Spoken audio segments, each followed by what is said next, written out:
When the Emperor of Japan bowed not to Queen Camilla but to Catherine, Princess of Wales, the room froze. Cameras clicked.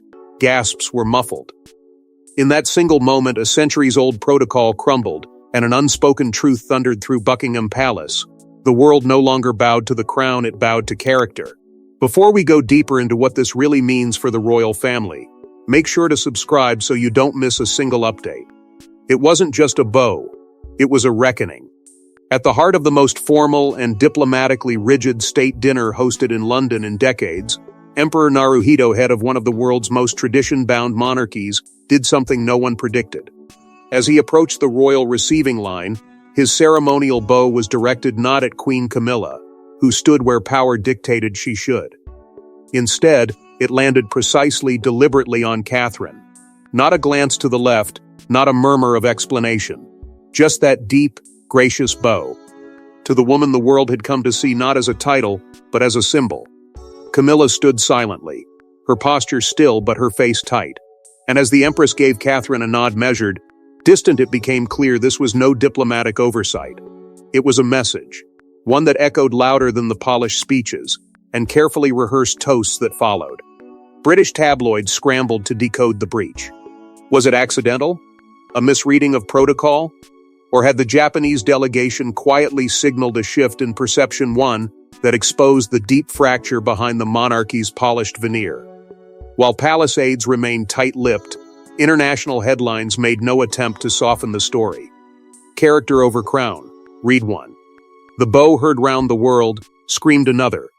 Japanese commentators praised the emperor's spiritual discernment, noting his emphasis on humility, grace, and moral stature qualities. They suggested that transcended lineage. And in Catherine, they saw those qualities reflected with crystalline clarity. Online, the fallout was instantaneous and explosive. Within hours, #Catherine the Real Queen was trending across platforms in multiple languages. Social feeds lit up with clips of the moment, slowed down, dissected, looped. Every frame became a symbol, a metaphor, a declaration. Commentators, influencers, even former diplomats weighed in, many suggesting that while Camilla wore the crown, it was Catherine who embodied the spirit of leadership the modern world craved. The stark contrast between their reactions didn't go unnoticed either. Catherine, poised but visibly humbled. Camilla, stone-faced, her silence louder than any denial. But what looked like a singular moment of international awkwardness was in fact just the tip of a much deeper and more dangerous iceberg. The bow hadn't just exposed public sentiment, it had torn open the seams of a carefully hidden war. For months, if not years, something had been brewing inside the palace walls. A slow, quiet unraveling. One woman's rise hadn't just threatened the other's reign, it had called the very structure of the monarchy into question.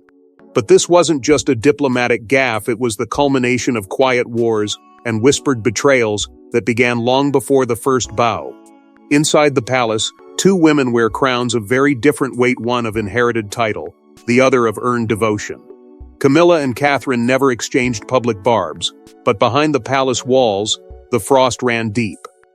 After Queen Elizabeth II's death, a vacuum of both symbolism and authority took hold. Camilla, elevated to queen consort, stepped into a role that demanded visibility. But visibility didn't equate to acceptance. Public affection, the currency of modern monarchy, drifted not toward the woman beside the king, but toward the one standing behind her husband in quiet strength. Catherine. As engagements were reassigned and public appearances reshuffled, whispers began swirling. The soft disappearance of Catherine from key events. The narrowing of her spotlight. These weren't coincidences. Palace aides, once fiercely neutral, began to speak in hushed tones about a deliberate sidelining. Not from the king himself, but from those who stood closest to him. Camilla's rise had not been universally embraced, even within royal walls, and the one figure whose poise could undermine her image wasn't a political threat, it was Catherine, the people's choice. The optics of their strained interactions didn't escape royal watchers. From the clipped nods at public events to the chilly avoidance of shared engagements, the absence of warmth became its own kind of scandal. Behind closed doors, staff reportedly noticed the shift. Teams once fluidly aligned began to fracture. Some remained loyal to Camilla, veterans of her long controversial climb to acceptance. Others, quietly but unmistakably, found their loyalty pulled toward Catherine, the future queen whose grace seemed to echo the late monarch far more than Camilla's polished performance. The lines were not drawn in public, but they were drawn nonetheless. And while Charles maintained the appearance of unity, insiders noted a telling division. It was said that the king relied on Camilla emotionally, politically, but that he trusted Catherine. That trust, some claimed, was the very reason she was slowly pushed from the inner circle. Catherine had become more than a royal wife. She had become a figure of measured influence. And influence, to those guarding their own fragile authority, was a threat. Camilla, seasoned in the quiet warfare of perception, saw it clearly. The public's eyes didn't light up when she entered a room, but they did for Catherine. And that, in a monarchy desperately clinging to relevance, was everything. Yet through it all, Catherine never retaliated. No statements, no denials, just a graceful retreat into family and duty. But that very silence became a signal, one not missed by those who knew her best. And while the palace insisted all was well, behind the scenes, a silent resistance was forming, one led not by Catherine, but by someone far more protective. She wasn't born royal. She wasn't handed power. But Carol Middleton understood influence and how to wield it. While Camilla moved through corridors of tradition, Carol was building something quieter, stronger, and far more dangerous to the crown's comfort. It began as a mother's quiet alarm. Carol Middleton, long regarded as composed and dutifully private, started noticing the signs others dismissed. Catherine's engagements were thinning. Her name, once constant in palace press releases, became a whisper. Event photos were published without her, where once she was the centerpiece. There were subtle rearrangements of hierarchy, of protocol, of proximity to the throne. Carol, watching her daughter dim under the weight of internal maneuvering, refused to stay passive. She understood better than anyone how perception shaped legacy. If the crown wouldn't protect Catherine's light, she would. And so began the shadow campaign. Carol reached out quietly, strategically. Trusted former aides who had served under Queen Elizabeth. Journalists who still held reverence for the institution but knew the undercurrents. A dinner with a diplomat's wife. A call to a discreet editor at a lifestyle publication. Piece by piece, Carol rebuilt the narrative. Not with scandal, not with venom, but with empathy and truth. Stories emerged not of confrontation, but of sacrifice. Of a woman who chose duty over ego. A mother who bore the nation's gaze in silence, even as she was being pushed aside. The public responded. They always had, when it came to Catherine. But now, the admiration was tinged with indignation. And Catherine's quiet support wasn't just domestic. Allies from beyond the palace walls, in aristocratic circles and foreign embassies, began expressing sympathy. Invitations to key international events mentioned her by name. Foreign press praised her composure in contrast to palace distractions. It was unspoken, but undeniable. While Camilla held the title, Catherine held the world's trust. And yet, Carol didn't involve William. Not at first. The risk was too great. If he knew, he might have stopped it not out of disloyalty, but fear. Fear of dividing his loyalty between the throne and the woman who had stood by him since university. Carol knew her son-in-law loved Catherine deeply. But love, in the palace, was often weaponized. So she shielded him, as she had always shielded her children. And somewhere in the palace's underbelly, a phrase was heard. A whisper laced with both awe and warning. The Middletons never forget. Still, even Carol couldn't predict how quickly her silent operation would ripple. How the foundation she laid would start to shift the air in palace meetings, where staff began to tread more carefully when Catherine's name was mentioned. But no strategic whisper could prepare them for what Catherine herself had been holding inside all along. It wasn't meant for anyone's eyes. A personal journal, tucked away, full of late-night entries and silent anguish. But when Carol found it, she knew this wasn't just a daughter's pain. It was evidence. And it was explosive. In the quiet stillness of a Middleton home rarely touched by royal protocol, Carol stumbled across it tucked between folded linen and half-read books. Catherine's handwriting, raw and unfiltered, spilled across the pages. Each word carried the weight of what she had never said aloud. Nights of insomnia weren't described clinically, they were painted as long hours staring at ceilings too ornate to comfort, wondering when she had become invisible in rooms she used to command. The entries circled a haunting refrain: "I serve, but I am not seen." Over and over, like a mantra of the forgotten. Carol's heart broke with each turn of the page.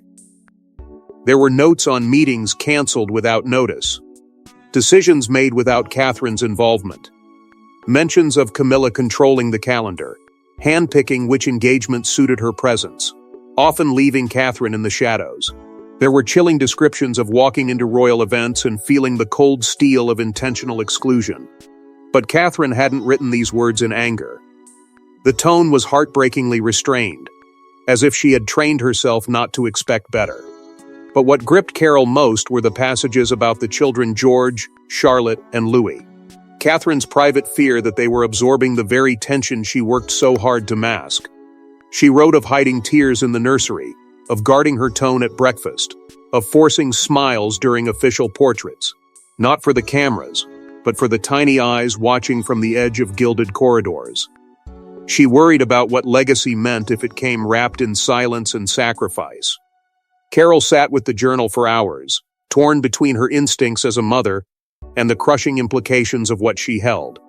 To use it meant risking everything. But to burn it would be to erase her daughter's truth.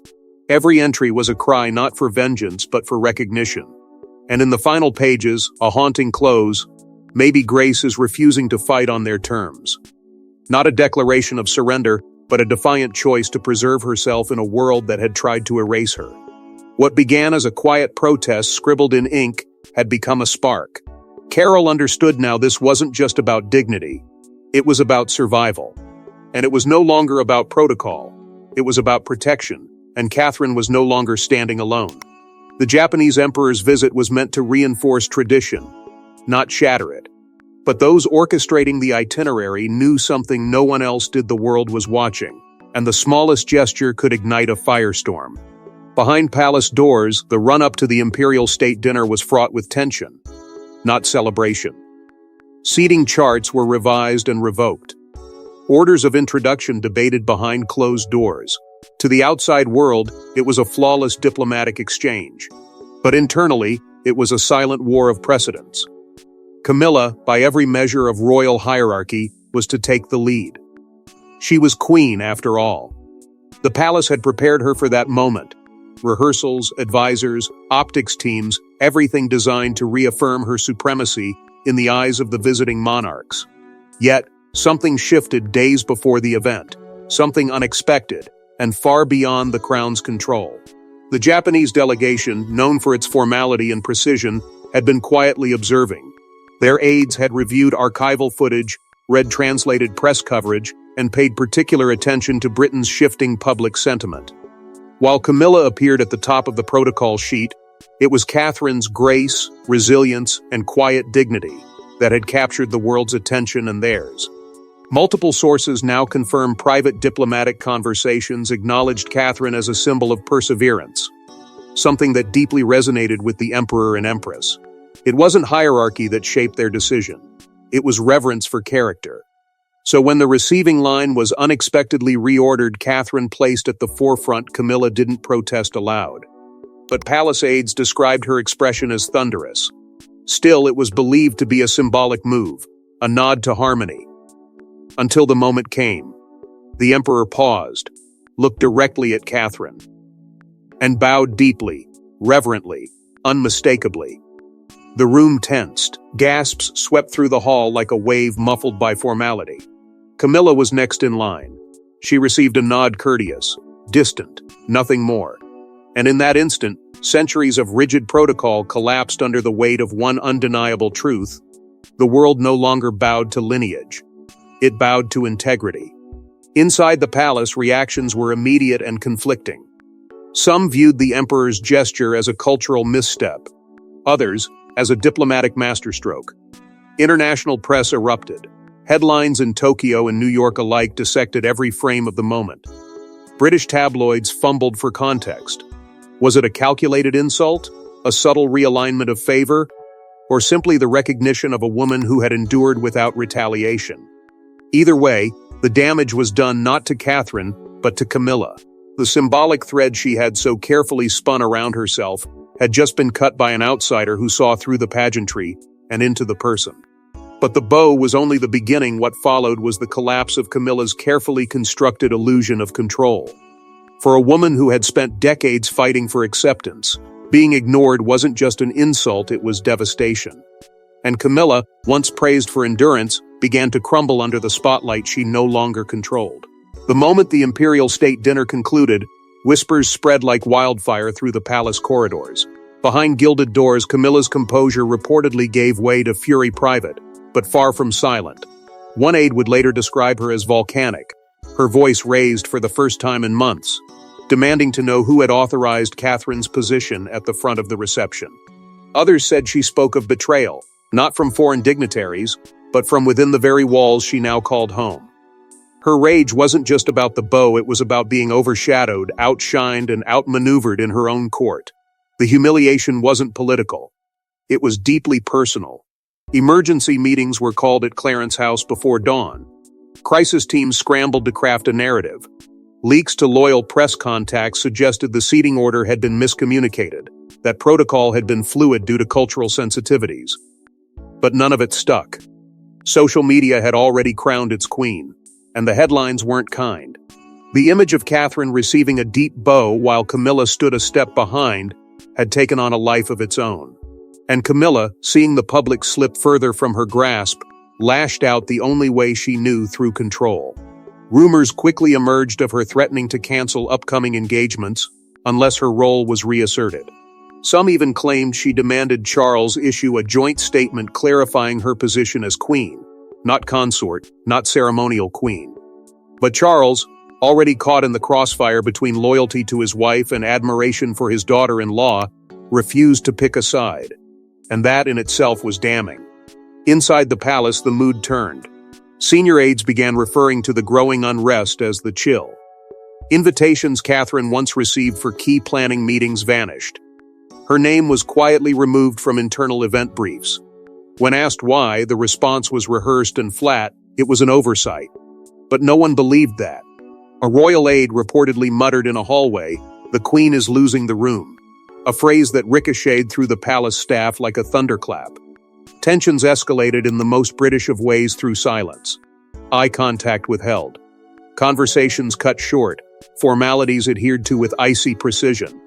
The palace, always a place of pageantry, had become a battlefield in pearls and whispers.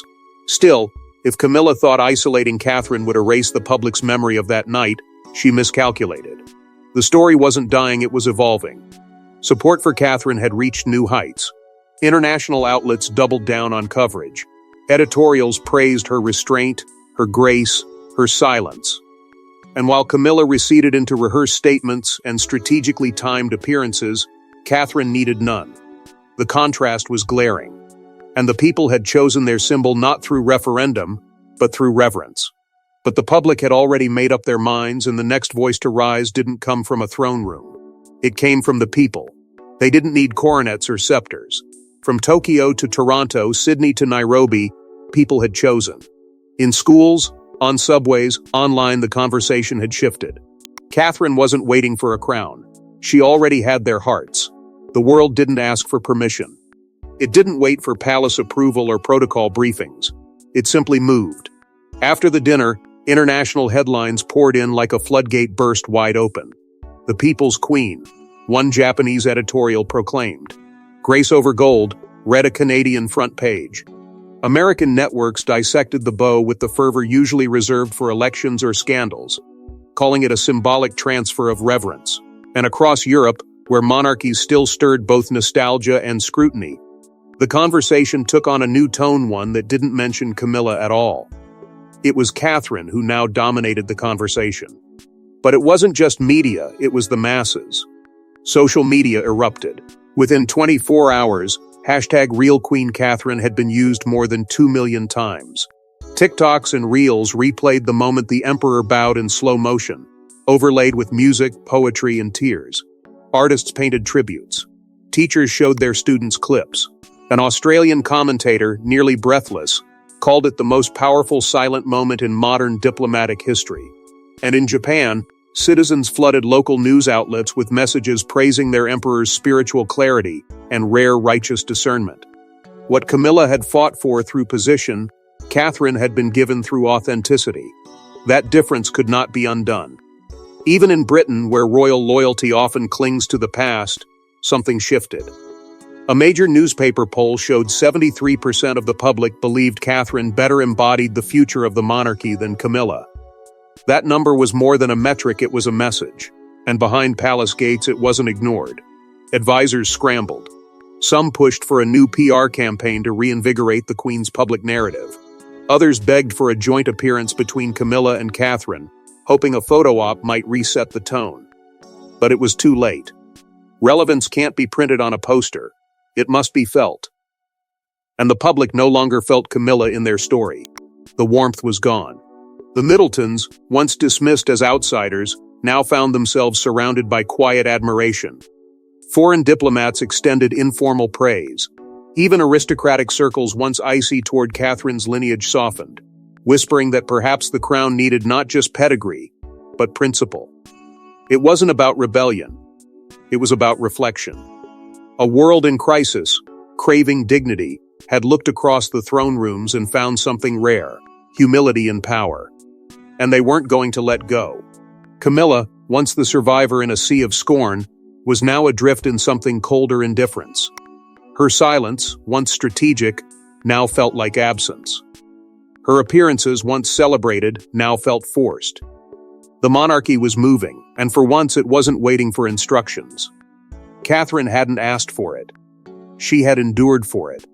And the world, watching carefully, responded not with orders but with overwhelming allegiance. And as the wave of support grew, Catherine finally spoke, but not in defiance.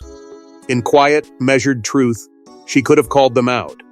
She could have exposed every slight, every wound. Instead, Catherine did what royalty had forgotten: she led with dignity. And in doing so, changed the crown's meaning forever. The world was still buzzing. Hashtags hadn't faded, front pages hadn't shifted. And yet, as if choreographed to the rhythm of restraint, Kensington Palace released a letter. Not a press statement, not a media stunt. A letter personal, reflective, and undeniably hers. It wasn't addressed to the media or the monarchy. It was meant for the people. And it began not with defense, but with grace I have always served.